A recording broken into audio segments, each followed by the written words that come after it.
monde, bienvenue pour le live de ce soir. Alors ce soir on va faire une recette assez sympa puisqu'on va faire un chili de bœuf avec une petite sauce feta citronnée. Donc c'est assez sympa comme recette. Vous allez voir que au niveau gras, crème et tout ça va encore, il y a un peu d'huile mais voilà, on est relativement tranquille. Donc comme il n'y avait pas d'accompagnement prévu, moi je vais faire du riz avec le Friends. Voilà, il va me servir à ça dans ce cas-là. Maintenant, clairement, j'aurais pas eu le Friends. J'aurais fait soit du riz dans mon deuxième Thermomix, soit à la casserole. Mais voilà, étant donné qu'il est là, bah, au lieu d'utiliser. Donc voilà. Alors, pour cette recette, donc, hop, j'ai déjà programmé la semaine. Je vais un petit peu attendre que ça se connecte. Je suis en retard et je vais surtout enlever le Wi-Fi aussi. Parce que je pense pas que j'ai enlevé le Wi-Fi. Et du coup, qui dit, voilà, hop, juste, voilà. Donc là, on est juste passé en 4G, parce que sinon, c'est la catastrophe. Hein. Si c'est juste avec le Wi-Fi, ça ne fonctionne pas.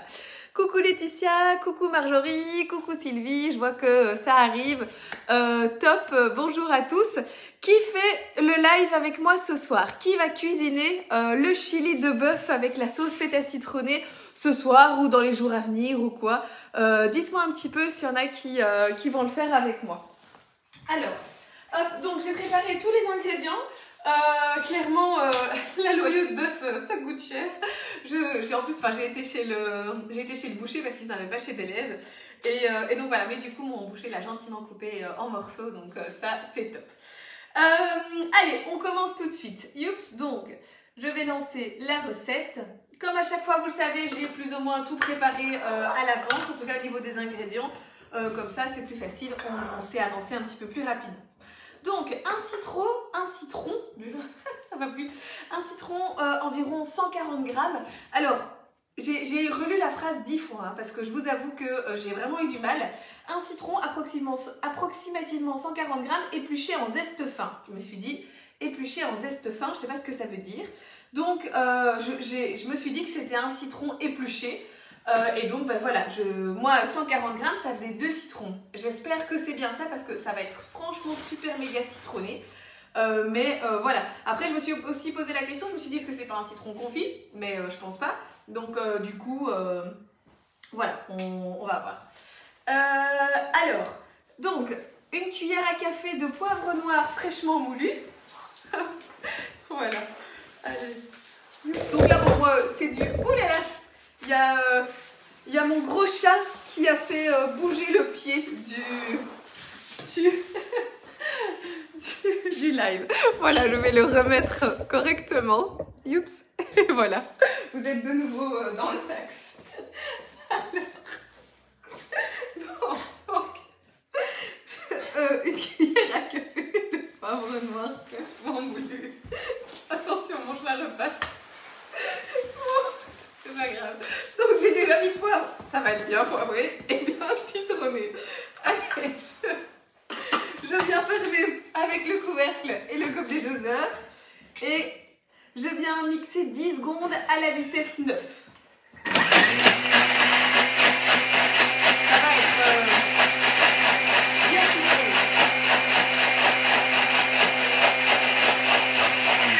Alors, j'ai juste oublié de sortir les spatules de mon lave-vaisselle. Mes petites spatules préférées de chez Guy de Marle. Hop, donc, voilà, maintenant, racler les parois du bol à l'aide de la spatule. Ouh, alors, forcément, ça fait du citron mixé avec du poivre, quoi. Voilà, en gros, c'est ça. Il y en a un peu partout. Donc, je vais d'abord racler. Je pense qu'on va mixer une deuxième fois, hein. Hop, voilà. Je ne sais pas du tout si j'ai bien compris la première phrase. J'espère, parce que de toute façon, je ne vois pas d'autre ce que ça peut être. Parce qu'après, il y a encore 30 grammes de jus de citron. Donc, du coup, je me suis dit, mais est-ce que c'est moi qui lis pas bien? Ou est-ce que, non, c'est vraiment une sauce super citronnée qui va apporter, du coup, beaucoup de fraîcheur, hein, mais bon, voilà. Ah, voilà, donc ici, on a mixé une première fois. On vient remettre le couvercle et on mixe une deuxième fois 10 secondes, vitesse 9.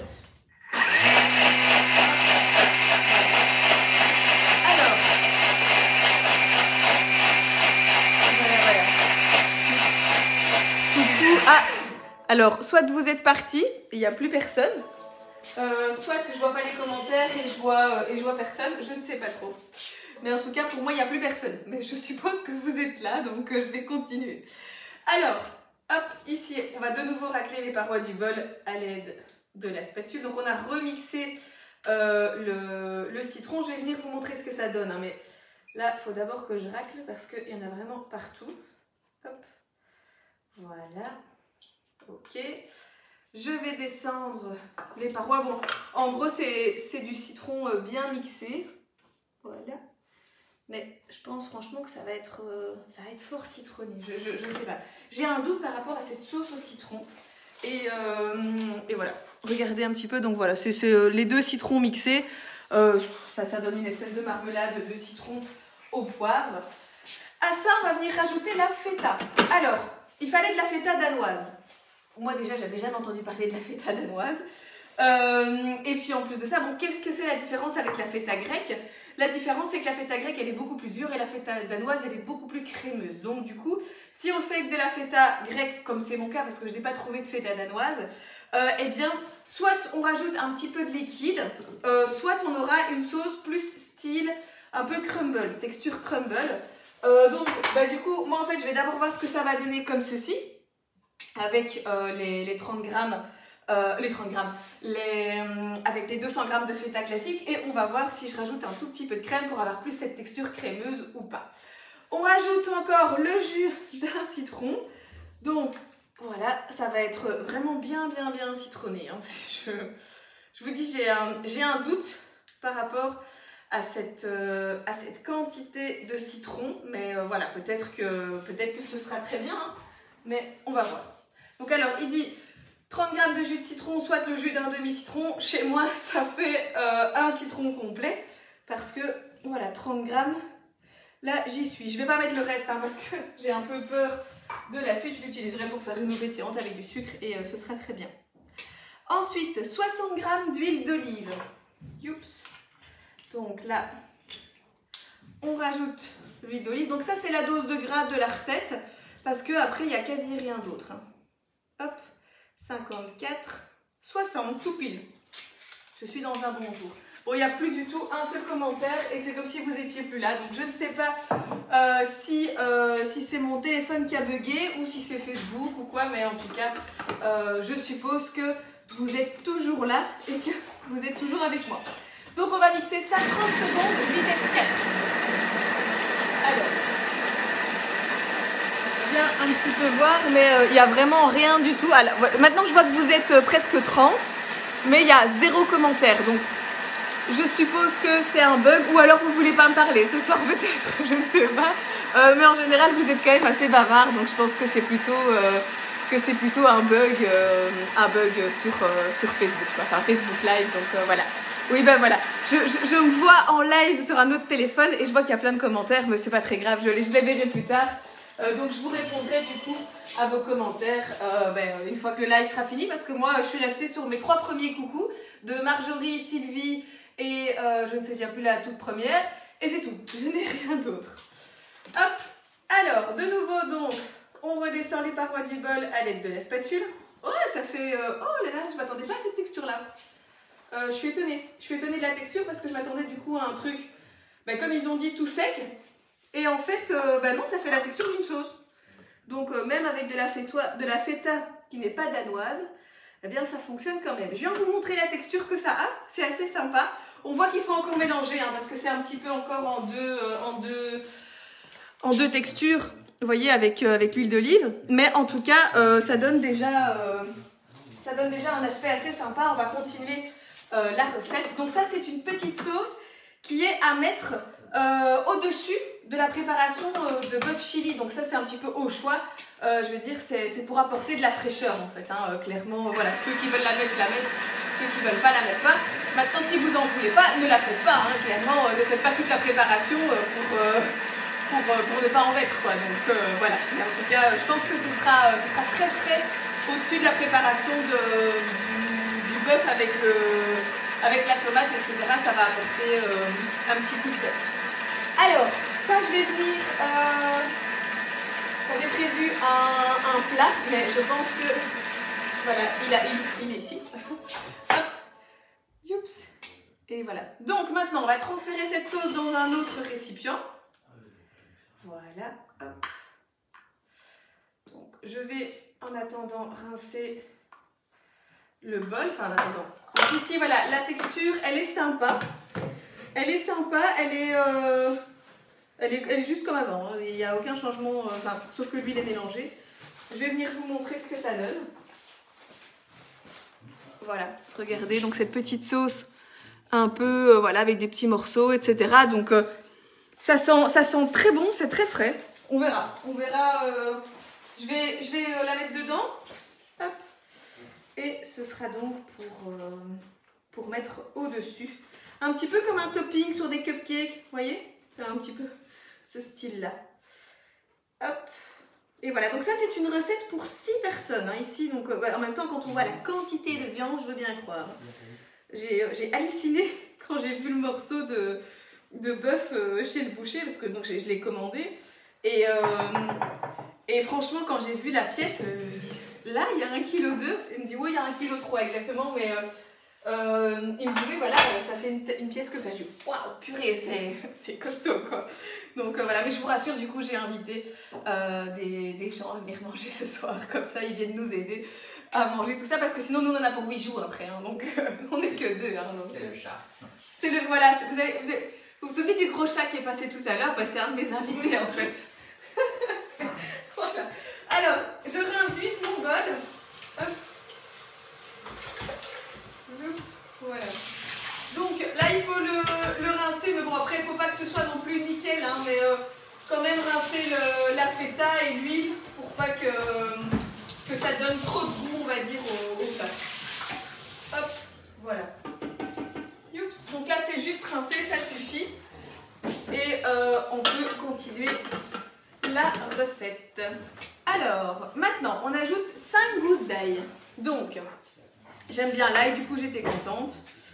Du coup, j'en ai mis 6. J'en ai quand même mis 6. Voilà, hop. Donc, 5 ou 6 gousses d'ail. 100 g d'oignons coupés en 4. Hop. Voilà, il y avait un petit peu plus. J'ai mis un oignon, ça fait 126 g. Vous savez, moi, je ne cherche pas midi à 14 h. Le piment, faites très attention, ça pique super fort. Quand je l'ai préparé, après, je me suis juste frotté le nez.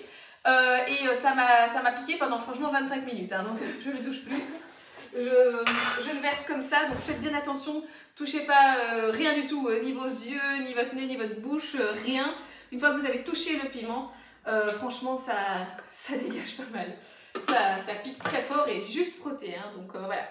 On va venir hacher tout ça, 3 secondes, vitesse 6,5. C'est horrible. Voilà. Vitesse 6,5, c'est original. Je pense que j'avais jamais travaillé à la vitesse 6,5. Donc voilà. Hop, alors, je viens vous montrer en 3 secondes, vitesse du coup 6,5, ce qu'il a quand même fait. Hop, tout était en gros morceaux et voilà, on a des petits morceaux, donc ça c'est quand même top. Hein. En seulement 3 secondes avec le Thermomix, on sait faire vraiment des choses top. Alors, hop, donc je descends les parois du bol à l'aide de la spatule. Et voilà. Et maintenant, je vais venir rajouter à ça 30 g d'huile d'olive, alors extra vierge. Bah, c'est de l'extra vierge. Parfait, voilà. Mais après, l'huile d'olive, c'est... Enfin voilà, vous utilisez l'huile d'olive que vous souhaitez, il n'y a pas de souci. Hop, donc, youps, 30 g. Donc là, on va rissoler avec l'huile d'olive. Youps. Et maintenant, je reçois souvent des questions, si j'aime pas l'huile d'olive, est-ce que je peux mettre une autre huile? Bien sûr, vous pouvez mettre une autre huile, il n'y a pas de problème. Et vous pouvez également remplacer par exemple par du beurre si vous préférez. Si vous n'aimez pas l'huile, bah, vous mettez du beurre ou vous mettez une autre matière grasse que vous aimez. De nouveau, Thermomix, enfin le Cookie Dough, le Thermomix, il vous suggère des choses, mais vous n'êtes pas obligé de tout respecter à la lettre. Alors, ici, on va commencer maintenant avec toutes les épices. Et il y en avait quand même une belle quantité hein, d'épices pour cette recette. C'est assez sympa. Donc, on va commencer par une cuillère à café de cumin en poudre. Moi, j'ai pas de cumin en poudre. Du coup, ce sera du cumin en grains. C'est pas très grave, ce sera bon au niveau du goût. Voilà. Hop, une cuillère. Ensuite, une demi, mais ouais, c'est bon. Ensuite, une cuillère à soupe de paprika doux. Donc, hop. mon paprika. Donc je vais tout faire avec ma cuillère à café et du coup je vais mettre 2 grosses cuillères à café de paprika doux. Faites bien attention qu'il soit doux hein, parce que là vu déjà la quantité de piquant qu'on a mis avec le... Allez, je vais y arriver. Avec le piment, il faut pas quelque chose de trop fort. Hein, donc faites bien attention, voilà, que votre paprika soit doux. Donc là, mon paprika dans le fond ne veut pas venir, donc je débloque un petit peu. Hop. Et voilà. Ok. Après, si vous aimez bien le piquant, mettez du paprika piquant, hein, mais faites quand même attention de savoir manger la recette. Une demi-cuillère à café en poudre de curcuma. Hop. Donc ça, une nouvelle épice que j'ai achetée aujourd'hui, puisque le curcuma, j'en achetais pas avant pour... j'en avais jamais acheté pour mon Thermomix. Et aujourd'hui, voilà, hop, il m'a fait découvrir, enfin il m'a fait découvrir. Je sais ce que c'est que du curcuma, mais voilà, en tout cas ici, j'ai dû en acheter, donc... Hop, nouvelle épice. Du coup, je vais ouvrir comme ça. Hop. Et prendre une cuillère, voilà. Ok. Ensuite, une demi-cuillère à café de poivre de Cayenne moulu. Oui, bon, de nouveau, c'est du poivre. Hop. Je mets du poivre et là, une demi-cuillère à café, hop, je vais y aller comme ça. J'aime bien le poivre, donc c'est pas un problème. C'est une recette qui va avoir du goût, hein. Très clairement, je pense que ça va être une recette bien goûteuse avec toutes les épices. Encore une demi-cuillère à café de cannelle moulue maintenant. Je vais mettre ça ici. La cannelle, elle est ici. Hop, voilà. Alors ça, je ne vais pas en mettre de trop. Je vais quand même respecter les quantités parce que sinon après, j'ai un homme qui râle parce que ça fait un peu style sucré-salé. Alors que, bon voilà, c'est pas tellement fort, hein, mais voilà. Une cuillère à café de coriandre moulu. Donc je vous dis, niveau épices, on est pas mal, hein. Hop. Voilà, et après on va encore rajouter du coriandre frais aussi, de la coriandre fraîche. Donc voilà. Hop, on insère le couvercle et le gobeloseur et on va venir rissoler tout ça pendant 3 minutes à la vitesse 1. Hop, et voilà. Pendant ce temps-là, je vais lancer du riz dans mon Thermomix Friends. Donc du coup, là j'ai déjà prévu ici le riz.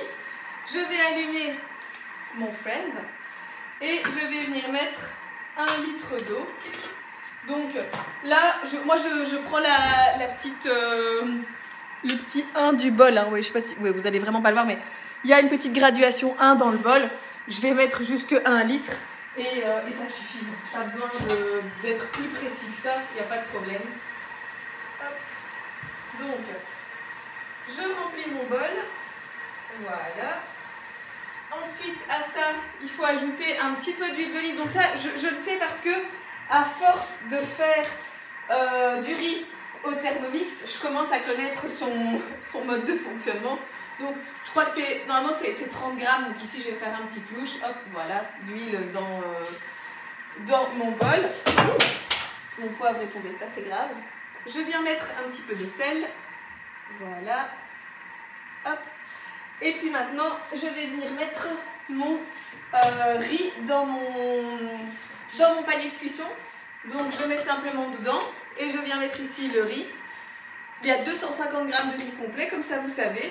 Je ferme et je viens cuire ça pendant 20 minutes ici. 20 minutes. Hop. Voilà. À 100 degrés. Je vais mettre 120 ici parce que je sais plus ce qu'il dit sur le Thermomix. C'est 100 ou c'est 120? J'avoue que je fais toujours. Je crois que c'est Varoma qui met. Et je mets le couvercle et je démarre. Voilà, vitesse 1, 2. J'ai mis vitesse 2 parce que comme ça projette un peu plus, mais il n'y a pas de souci. Hop, et voilà. Comme ça, après, je serai presque bon au niveau coordination pour mes recettes. Mon riz sera presque prêt en même temps que le restant de ma recette. Hop. Alors, pour le restant de la recette, je vous explique, il y a juste une étape qu'on ne va pas faire ensemble. Tout à la fin, après 17 minutes de cuisson, il faut juste ajouter une boîte d'haricots rouges, mélanger et servir. Très clairement, il n'y a rien d'extraordinaire à ajouter une boîte d'haricots rouges. Donc, Une fois que je lance les 17 minutes de cuisson, bah, je vais couper le live. J'ajouterai la boîte d'haricots rouges, je vous rassure. Et puis, bah, je vous ferai une photo, bien sûr, du plat et du résultat, hein, comme je vous fais à chaque fois. Et en plus, vous aurez aussi l'avis de mes invités, donc, qui vous diront si oui ou non c'était une bonne recette. Mais elle est super bien cotée, donc voilà. En plus, avec la viande que j'ai prise, franchement, je pense que ça va être vraiment de la top qualité. Ah, ça coule un petit peu. Donc, alors, mon boucher m'a adorablement coupé la viande en petites lanières. Ça, c'est vraiment génial parce que j'avais absolument pas envie de le faire. Et puis, il m'a regardé et il me dit vous voulez que je le fasse? Ah oui, avec grand plaisir. Donc voilà. Allez, une cuillère, voire une cuillère et demie de sel fin selon votre goût. Hop. Eh bien, je peux vous dire que ça sent super bon. Ça, c'est la première chose. Ici, je viens d'avoir un vent des épices qui ont rissolé avec les oignons. Eh bien, je peux franchement vous dire que rien que l'odeur, déjà, j'ai déjà envie de manger. Ça sent très très bon. Vraiment très très bon. Hop. Je vais venir vous montrer ce que ça donne. Ce petit mélange avec toutes les épices, c'est déjà top. Donc, alors voilà, je ne sais pas si vous voyez bien parce qu'il n'y a pas de lumière. Là, voilà, non. Oui, en fait, vous êtes un tout petit peu trop en arrière. Il faut que je fasse un peu plus attention à la lumière parce que maintenant, il fait plus foncé le soir. C'est un petit clin d'œil à un de mes invités. Bref. Donc, ah oui, non, j'ai pas mis. Qu'est-ce qu'il fallait mettre? Du sel. Il faut mettre du sel. Donc, je vais mettre du sel. Hop. Ça me semble beaucoup, hein, une demi-cuillère à café, mais après, c'est vrai que c'est pour tout le truc. Donc voilà, je pense que ça suffira largement. Au pire, je resalerai par après. On vient rajouter 60 g de purée de tomates. Donc là, la purée de tomates, c'est du concentré de tomates. Oups. Voilà, ce sont des boîtes de 70 g, donc moi je mets 70 g. Alors j'ai très envie de manger le reste de la boîte, mais je vais être sage. Je vais être sage parce que en live, il faut quand même que je sois sage, hein, sinon après vous avez des idées sur moi. Après vous me dites ah, je pensais que tu allais manger un chocolat, je pensais que tu allais faire ci ou faire ça ou quoi. Donc voilà. Hop, mais non, maintenant je reste sage. Ensuite, 400 g de tomates en boîte. Donc moi j'ai pris des tomates concassées. Ça aurait pu être aussi des tomates classiques entières, pelées, ou alors des tomates fraîches. Je vous avoue que avec la fin de la grossesse, je suis censée quand même accoucher dans 10 jours. Je commence à être franchement fatiguée. Et donc, du coup, ici, c'est vrai que quand j'ai vu tomates en boîte, je me suis dit parfait, c'est bon, des tomates en boîte, ça me convient super bien. Et donc, voilà, j'essaye de me faciliter la vie aussi. Et puis, de toute façon, ce sera très très bon. Les tomates en boîte, maintenant, c'est très bien aussi, ça a plein de goût. Donc, voilà, parfois, c'est même meilleur que les tomates fraîches parce que c'est pas du tout la saison. Donc, du coup, il vaut mieux parfois prendre en conserve que les fraîches qui n'ont pas de goût. Hop, ok. Donc là, je viens mettre ça dedans. Alors, j'en ai un petit peu partout. Hein. En plus, la viande a coulé sur le plan de travail. C'est pas très grave. Ensuite, 400 g de passata. Donc la passata, ça c'est du coulis de tomate. Hop, voilà. Et là, je vais venir rincer avec un filet d'eau. Hop, pour quand même récupérer le reste de la sauce.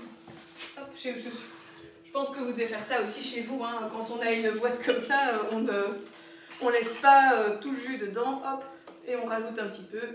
Ça fera un peu plus de sauce. Ok. Ensuite, qu'est-ce qu'on met? Une cuillère à soupe de sucre brun foncé. Du sucre brun foncé, du coup, je me suis dit de la cassonade. Hein. Je vais mettre ça. Parce que je vois pas d'autre ce que ça pouvait être. Oui. Après, du sucre de canne foncé ou des trucs comme ça, mais j'en avais pas. Et par contre, de la cassonade, j'en avais. Donc voilà, hop, une cuillère à soupe, une belle cuillère à soupe. Cédric n'est pas là. Il est parti dehors avec les invités. Donc du coup, voilà, je peux faire ce que je veux. Allez, on ajoute maintenant 1000 à 1200 g d'aloyau de bœuf en morceaux de 2 à 3 cm. Merci mon boucher. Du coup, ça c'est fait. Je vais mettre dedans. Je vais lever comme ça et voilà. Donc, l'aloyau de bœuf, comme je lui ai demandé, est-ce qu'il y avait une particularité de prendre cette partie-là? Waouh! ça remplit le bol. Attendez, je vais mettre ça dans mon évier parce que sinon je vais en avoir partout. Ça remplit le bol direct. Je vais quand même un peu mélanger parce que là ça fait quand même un gros bloc. Hein. Donc je vais un petit peu quand même aider mon Thermomix et mélanger la noyau de bœuf avec la sauce déjà un petit peu pour décoller. Enfin décoller. Après il est bien coupé, mais je préfère quand même faire aider un tout petit peu le Thermomix avant qu'il ne démarre. Hop, et voilà. Youps. Donc là le bol est vraiment plein. C'est une recette pour 6 avec du riz. Ce qui veut dire que là c'est quand même une recette familiale hein, avec 1,2 kg de viande. Je pense qu'on est pas mal, enfin dans la plupart des familles ça fait quand même du 200 grammes par personne. Surtout que là j'avais 1,3 kg, 1,350 kg même. Donc je pense qu'on aura assez. Hop, je mets le couvercle et le gobelet doseur. Et on va venir cuire 15 minutes à 100 degrés, vitesse 1. Bien sûr, on regarde toujours hein, si c'est bien cuit ou pas à la fin. Et s'il faut, on prolonge la cuisson de 2-3 minutes si par exemple c'est pas assez cuit. Donc là au niveau timing on est parfait parce qu'il reste 13 minutes pour mon riz. Et il reste 14 minutes et 42 secondes pour mon chili de bœuf, sauce feta citronnée. Et après, je vous ai dit, il ne reste plus qu'à rajouter la boîte d'haricots rouges égouttée, donc juste bien les rincer et les mettre dedans. On mélange et puis on sert, donc une recette assez sympa, assez rapide.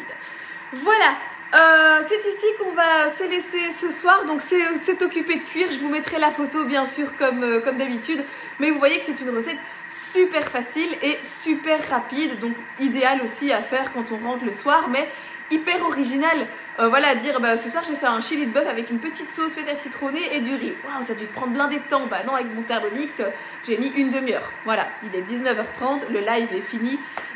C'est top. Enfin bon, après ça cuit, mais je veux dire, ça c'est de la cuisson sans surveillance. Pendant ce temps-là, je peux aller mettre ma petite fille au lit, je peux prendre l'apéro, je peux regarder la télé, je peux ranger ma cuisine aussi. Là, c'est ce qui va se faire. Voilà, je fais un petit peu ce que je veux, donc c'est ça qui est assez sympa, quoi, comme recette et comme mode de cuisson. Voilà, alors on va se laisser ici pour ce soir. Donc on se retrouve dimanche pour faire les cookies, les biscuits avec un cœur de caramel fondant. N'oubliez pas de faire le caramel minimum 2 à 3 heures à l'avance. Idéalement faites-le la veille, hein, comme ça vous êtes tranquille. Moi je vous ai dit, hein, j'ai prévu des petites formes de biscuits d'Halloween. Ce sera plus sympa pour faire avec vous. Comme on sera bientôt proche d'Halloween. Et puis ensuite, mardi à 10h, vous allez recevoir la prochaine newsletter. Je vous avoue qu'à l'heure actuelle, j'y ai intégré des lives jeudi et dimanche, sachant que dimanche, on est quand même le 31 octobre et que j'accouche le 1er novembre. Enfin, normalement, sauf s'il vient avant. Donc, à l'heure actuelle, je suis un petit peu occupée d'hésiter pour les lives. J'essaye de faire des lives assez courts et assez rapides parce que c'est fatigant et que le soir...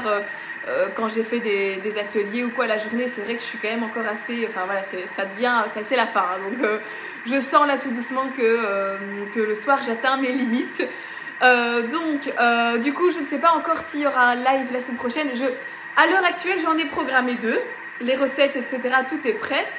Mais je réfléchis. Je vais voir vraiment jusque lundi comment je me sens. Lundi, j'ai rendez-vous chez la sage-femme et tout. Et on verra un petit peu déjà si bébé n'est pas venu entre temps ou voilà. Donc du coup, de toute façon, tout sera expliqué mardi dans la newsletter. Donc voilà. Je vous souhaite une très très bonne soirée à tous, un très bon appétit. J'ai vu que vous étiez nombreux à faire la banoffee pie, donc c'est assez sympa. Moi, elle est dans mon frigo pour mes invités ce soir. Enfin, on a déjà mangé des morceaux hier, hein, mais ils finiront après le plat de résistance. Voilà, bonne soirée à tous et à dimanche pour le live. Salut!